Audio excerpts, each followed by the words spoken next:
Hello বন্ধুরা, দেখতে পাচ্ছেন বাংলাদেশের শেষ সীমানায় কিন্তু আমি চলে এসেছি। এটাই কিন্তু বাংলাদেশের শেষ সীমানা, লাস্ট বর্ডার।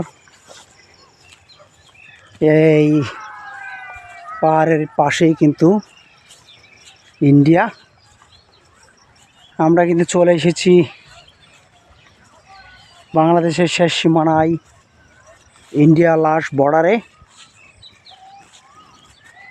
পিছনে কিন্তু নিতাই নদী, নিতাই নদীর পাশে কিন্তু দেখতেই পাচ্ছেন অনেক পাহাড়।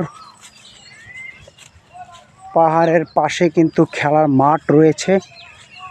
খেলার মাঠে কিন্তু বিশেষ করে অনেক খেলাধুলা হচ্ছে। অনেক পাহাড় রয়েছে।